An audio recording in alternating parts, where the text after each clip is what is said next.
Bonjour à tous, aujourd'hui on va voir comment utiliser la partie responsive, c'est-à-dire comment faire en sorte de mettre son design en page sur tablette et mobile avec l'outil natif d'Elementor, puisque Elementor, comme tous les page builders, propose un outil natif qui se trouve ici, ce qu'ils appellent le mode responsive. Donc on voit qu'on a la petite barre qui s'affiche en haut avec justement nos points de rupture. Et donc en amont de ça, je vais vous présenter aussi le principe de point de rupture, parce que c'est des choses qui peuvent se régler au niveau des réglages Elementor. Donc, on va voir ça dans un premier temps. Donc, pour aller au niveau des réglages du site, vous allez dans le menu Burger, dans l'onglet Elementor, vous allez dans Réglages du site, et donc dans la partie mise en page, c'est ici. Donc là, vous avez les réglages de mise en page, notamment la largeur par défaut quand vous mettez les conteneurs encadrés. Éventuellement, que doit être le titre de la page. Si par exemple vous voulez que ça soit le titre 2 et pas vraiment le titre 1, ça peut être une idée, parce que bien souvent on a tendance à mettre un titre 1, comme là par exemple accueil. On peut éventuellement optimiser le SEO en mettant le choix d'un titre 2 qui lui va avoir la requête cible qui va pouvoir nous référencer. Puis après on va avoir ce qu'on appelle dans cet onglet-là, mise en page, la partie point de rupture. Donc point de rupture, c'est quoi? C'est le fait de choisir à combien, c'est-à-dire au niveau de l'écran d'affichage, donc que ce soit votre PC, votre tablette, votre mobile, il y a un format d'affichage, puisqu'on sait qu'un format HD c'est 920 pixels par 1080. On va savoir qu'à peu près les tablettes se situent à partir de 1000 pixels pour les plus grandes par exemple. Donc on va pouvoir définir ça pour que l'affichage selon l'appareil qui est utilisé soit différent. Donc ça permet notamment d'éviter d'avoir des éléments qui ne sont pas visibles ou qui ne se mettent pas bien en page quand on est sur mobile, le principe du responsive.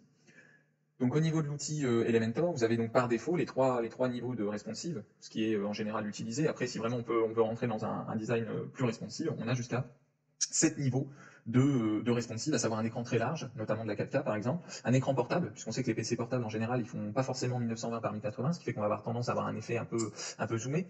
Et après les tablettes mode portrait, mode paysage, puisque la tablette on peut l'incliner, pareil pour le mobile. Le tout c'est que dans tous les cas un mobile sur lequel on va retourner l'affichage, en général on va plutôt se retrouver sur soit un affichage tablette selon la largeur d'écran, soit un affichage carrément PC si vraiment votre mobile est assez grand. Donc en tout cas, ces points de rupture sont programmables, puisque il me suffirait d'ajouter mobile paysage, et donc là, vous voyez, pour eux, par défaut, c'est 880 pixels.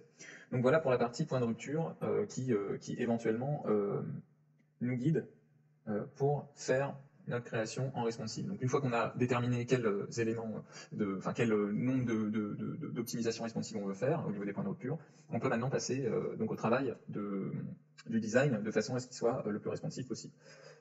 Donc pour ce faire, il faut simplement et c'est là aussi où est l'intérêt d'utiliser les Flexbox, ce que Elementor propose. Donc je vous remontre rapidement ce que j'appelle Flexbox, mais quand vous êtes au niveau des widgets, vous avez le principe de conteneur. Quand vous ajoutez votre conteneur, voilà, vous avez donc la possibilité d'ajouter d'autres conteneurs dedans et d'en déterminer plus ou moins l'orientation, ce qu'ils appellent la direction. Pareil, quand vous avez, c'est pas dit que je puisse, moi, si je veux ajouter un conteneur dans un conteneur, puisque la mise en page du grand conteneur au-dessus sera peut-être pas la même que celui du dessous. Donc ça permet vraiment une flexibilité bien plus grande, et notamment quand il s'agit de faire du responsive, puisque là, vous allez voir, on peut rapidement, avec le principe d'empilement, de direction, on va pouvoir rapidement faire en sorte que l'affichage se modifie. On a même la notion d'ordre, on peut aussi faire en sorte de changer l'ordre, ce qui n'était pas forcément possible avant. Ok, donc comme vu précédemment, une fois la partie point de rupture programmée, vous allez pouvoir maintenant cette fois-ci optimiser le responsive, donc avec le petit onglet mode responsive. Juste un petit élément, c'est que là vous êtes sur par exemple un modèle, bien sûr, sur la partie modèle fiche produit, ce qui fait que quand vous allez mettre votre modèle à jour, tout le principe du modèle est toujours maintenu. Donc d'où l'intérêt aussi d'utiliser un modèle, ça gagne beaucoup de temps, puisque quand on fait une modif, elle s'applique à tous les éléments. Donc au niveau du responsive, vous avez une chose importante à retenir, qui est le fait que vous soyez, quand vous faites un responsive tablette, c'est ce responsive-là, ces réglages-là qui sont plus ou moins appliqués au mobile. Et pas l'inverse, c'est-à-dire que si vous faites du responsive mobile, les réglages mobiles ne vont pas s'appliquer par défaut aux tablettes, mais c'est plutôt les tablettes qui vont s'afficher au mobile, puisqu'on considère tablette mobile comme étant plus ou moins le même niveau de responsive. Donc quand vous êtes sur votre petit outil là qui vous affiche, donc là vous êtes sur PC, là vous êtes sur la version tablette, lui il va prendre en considération donc le fait que vous êtes cette fois-ci sur un affichage tablette, donc il va pouvoir enregistrer finalement les éléments liés à l'affichage sur tablette. Ce qui fait que vous voyez là par exemple si je voulais faire en sorte, parce que j'aime pas que ce soit l'un à côté de l'autre sur tablette, mais je préférais que ça soit plutôt l'un au-dessus de l'autre, il me suffirait de mettre vertical, et cette fois-ci d'aller jouer par exemple là avec l'image. Et après d'aller dans le conteneur dans lequel se trouve l'image pour dire bah voilà je la centre au centre, je peux augmenter, etc. Pareil pour l'élément du dessous, je pourrais très bien dire, bah voilà, au niveau de mon sous-conteneur, je veux pas que ça soit de la pleine largeur à proprement dit, mais il faudrait qu'au niveau du grand conteneur qui possède tous les conteneurs, je puisse dire, voilà, centré. Voilà, comme ça mes sous-conteneurs, vous vous souvenez, au niveau des conteneurs, on va avoir le grand conteneur, sous-conteneur, le but c'est qu'il soit centré comme il faut. Donc, Donc voilà, vous allez pouvoir, depuis le grand conteneur, sélectionner l'agencement. Est-ce que vous voulez l'un à côté de l'autre, comme là, l'un au-dessus de l'autre, et bien entendu, si vous êtes sur tablette, ça s'appliquera au mobile. Pareil, au niveau du niveau de responsive, on peut aller aussi jusqu'au texte, parce que vous voyez, vous avez le petit onglet là qui nous permet de switcher de version.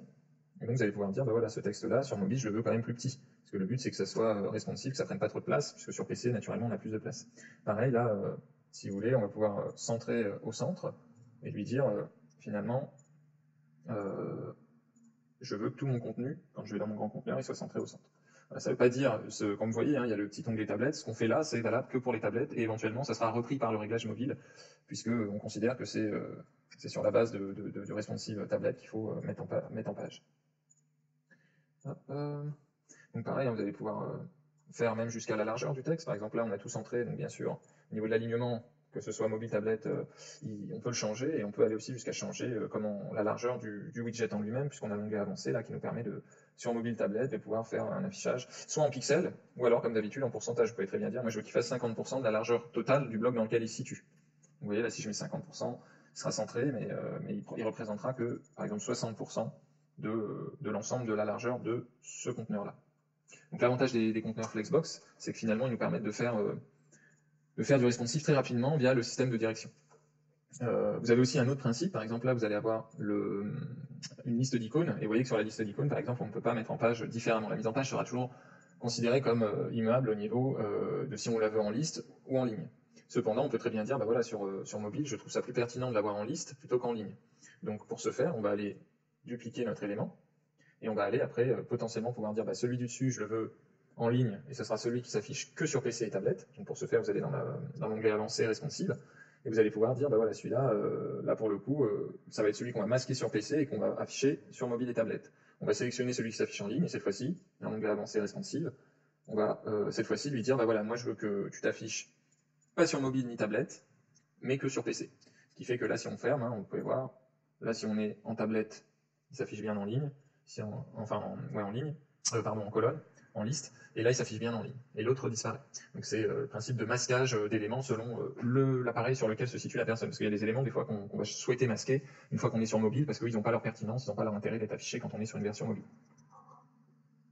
Donc au niveau du responsive, vous avez plusieurs niveaux, hein. Vous avez des niveaux qui peuvent être aussi bien au niveau des textes, mais ça en général, on va dire qu'avec des textes de taille raisonnable, on n'a pas forcément besoin d'y toucher, tout dépend, par exemple là si on est sur mobile, vous voyez il est peut-être un peu gros, mais LibreM on peut très bien le laisser aussi large.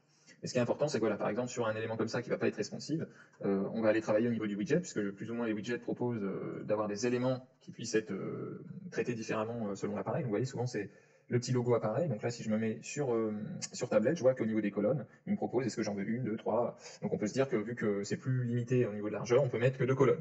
Le tout, c'est que par contre, les nombres de produits limites, lui, sera pas ajustable. Donc le but, c'est que ça soit assez logique. 2 par 2, comme ça, on n'a pas de trou. Et quand on va aller après sur mobile, on va plutôt mettre une. Parce qu'en général, sur mobile, on a la place d'afficher qu'un seul élément. Et on va pouvoir scroller pour voir les autres. Donc voilà au niveau du responsive. Donc pour résumer, vous avez la mise en page. Donc là, vous voyez, direction, hop. Donc on voit bien que de mobile à tablette, de tablette à mobile, il m'a bien gardé la mise en page. Hein. Effectivement, il se base sur celle que j'ai décidée pour la tablette, il me la reprend pour le mobile. Hop. Et après, vous allez pouvoir éventuellement, donc pour résumer, vous avez les éléments de mise en page de conteneur qui sont adaptables responsive, et vous allez avoir aussi des éléments de widget. Comme je vous ai dit, hein, si par exemple vous voulez mettre ce texte comme ça sur mobile, ça se situera au niveau de la largeur en mode avancé, puisque vous pouvez très bien vous mettre en pleine largeur, et là il sera toujours à 100% de la taille qu'il dispose, comme vous pouvez choisir que sur mobile il s'affiche tel quel, sur tablette il s'affiche un peu différemment, etc. Donc vous êtes assez libre, et quand vraiment on ne peut pas travailler avec des éléments de responsive, comme là par exemple, si je me dis bah ouais mais j'aimerais quand même n'afficher qu'un seul ou 2 produits, on peut faire le principe de duplication avec masquage selon l'appareil qui est utilisé. Donc voilà les différents moyens qu'on a de faire du responsive, et forcément ça nous ouvre des portes assez importantes. Donc là vous voyez, là je me dis c'est peut-être pas adapté qu'ils soient l'un à côté de l'autre, ou alors par exemple je peux très bien dire je veux bien qu'ils soient l'un à côté de l'autre, mais au lieu d'être 50-50, ce qui est acceptable comme mise en page sur PC, ça sera peut-être pas adapté sur mobile. Donc cette fois-ci je vais peut-être lui dire bah voilà, alors moi je vous conseille toujours d'utiliser le pourcentage, hein, parce que là vous êtes en pixels, donc ça veut dire que le problème d'utiliser le pixel, c'est que ça risque de créer des décalages. C'est le principe de dire que si vous avez une page qui fait 1000 de large, si là vous lui dites d'être à 1000 pixels, forcément, là même si on ne le voit pas, ça sera problématique. Donc quand c'est comme ça, au niveau de la largeur du conteneur, il vaut mieux toujours travailler en pourcentage. C'est-à-dire par rapport à la largeur qu'il dispose, mettons 1100 pixels, combien de pourcents je veux que ce bloc prenne. Donc là, je peux dire je veux 60-30. Voilà, donc 60-30. Alors, il va pas me...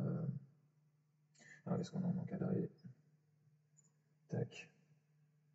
Et après, vous pouvez le faire, voilà, à la main, 60, tac, 60, et l'autre va faire naturellement 30. Donc vous voyez, j'ai dû modifier, hein, je me suis mis en pleine largeur, parce qu'en encadré, il ne va... Alors si, là, a priori, ouais, parce qu'il m'a mis le bloc en pleine largeur. Mais même en encadré, hein, vous pouvez le faire. Donc là, forcément, il m'a mis... Vous voyez là le décalage qui se fait, parce qu'il m'a changé ma mise en page, donc il faut toujours faire attention, hein, même en haut. A priori, ah oui, non, il m'a juste fait disparaître l'image, donc ça doit être lié à un élément de responsive. Quand on va se mettre dessus, voilà, on va faire ça. Et donc là, si on ne le voit pas, c'est qu'a priori, ce bloc-là, vous voyez, il y a eu un problème de... Hop, voilà. C'est-à-dire qu'il m'a masqué mon autre bloc, parce qu'a priori, celui-ci prenait 100%. Donc là, on va pouvoir lui dire, sur PC, je veux que ça fasse 50-50. Et naturellement. Donc sinon, vous voyez là, cet effet de décalage là qui bouge. C'est là où ça peut poser problème. Donc pour ça qu'il faut travailler un maximum avec le pourcentage, puisque le pourcentage ne tiendra compte que de la réelle place que dispose le bloc. Donc voilà pour cet aspect responsive. Donc ça c'est applicable à toutes les pages. Hein. Et si vous voulez, le principe d'empilement, c'est le fait de finalement travailler de façon à ce que quand on est sur PC, vous allez avoir plutôt un schéma qui va être de gauche à droite. Quand vous allez être sur mobile, on va plutôt être de bas en haut. Donc ce qu'on appelle l'empilement, c'est le fait d'avoir des éléments qui étaient habituellement de gauche à droite qui basculent de bas en haut. Et justement, après, il y a un autre élément qui peut être intéressant de connaître, c'est le principe de l'ordre. Vous voyez là le tri, ce qu'ils appellent tri. Si par exemple je suis sur mobile et que je me dis, bah, alors si on n'a que deux éléments, c'est assez simple, hein, il nous suffit simplement de changer l'ordre avec la flèche qui va de bas en haut ou de haut en bas. Parce que là, si je me dis je veux le texte avant l'image, il me suffit de faire ça et j'ai le texte avant l'image. Par contre, si j'avais trois éléments, je peux très bien vouloir l'élément du milieu en premier, et à ce moment-là, ça peut être problématique. Donc je vais vous montrer si j'ajoute un autre bloc, mettons celui-ci. On va copier celui-ci, on va le mettre au-dessus. Voilà, on va le copier là, donc logiquement, voilà, il est là. Par exemple, moi je me dis, bah oui, mais cet élément-là, je ne le veux pas en troisième, ou du moins l'élément là de description, je ne le veux pas au milieu, mais plutôt en premier.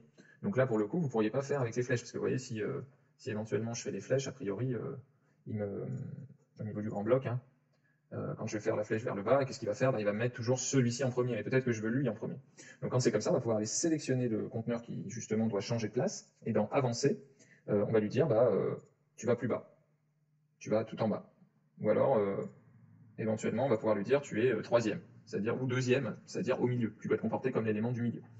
Donc ça, c'est un peu plus dans le détail, mais c'est toujours bon à savoir, quand vous avez un bloc de 3 éléments, c'est de pouvoir vraiment choisir l'ordre que vous avez sur tous ces éléments-là. Et donc voilà, grosso modo, sur le responsive, vous allez travailler avec ces 3 éléments-là, à savoir les éléments qui sont ajustables, hein, qui seront, on va dire, adaptables naturellement en responsive, que ce soit la taille, etc. Et après, vous allez pouvoir travailler avec le système de masquage dans l'onglet avancé responsive, hein, la visibilité des éléments. Donc en disant, bah, cet élément-là, je ne le veux pas parce qu'il s'affiche en ligne et que c'est réservé au PC, et celui-là, je le veux en liste, donc celui-là, il sera réservé au mobile tablette. Et après, vous avez aussi le principe d'ordre. Comme je vous ai dit, hein, si à l'intérieur d'un élément, je me dis, bah ouais, mais ma description détaillée, je la veux en bas, bah, je peux très bien la remettre en bas, en gros, changer le système d'ordre, ou carrément le faire en personnalisé en disant, bah, cet élément, c'est l'élément 1, 2, 3, 4, et vice versa, on pourrait très bien dire qu'on veut celui-là avant celui-là, donc ça sera 5, 6. Donc on est vraiment libre de pouvoir personnaliser l'ensemble des éléments en fonction du support sur lequel s'affiche l'information. Donc je vous invite toujours à aller regarder. Donc, vous voyez là, pareil, tout à l'heure, hop, on a l'élément là qui était à 100%. Donc là, on va le laisser à 50-50. 50-50, comme ça on est sûr. Parce que par défaut, il va se mettre à 100, sauf qu'il ne peut pas se mettre à 100, puisque si c'est à 100, vous voyez, voilà, vous voyez cet élément-là, comme il mord, et c'est ce qui crée en fin de compte sur votre page des décalages. Ce qui fait que votre page, elle s'affiche pas bien, qu'il y a un décalage au niveau de la page, et ça, il faut faire attention avec Elementor, c'est le principe de débordement.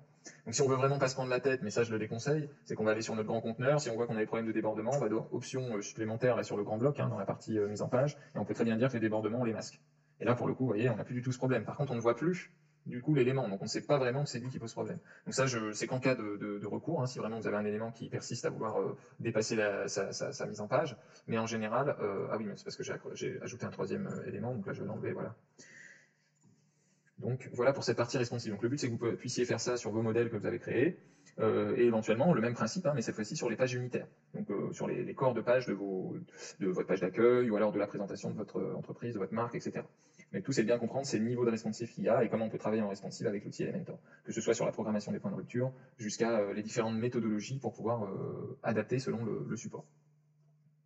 Écoutez, Et je vous remercie pour votre écoute, et donc je vous revois pour la prochaine étape.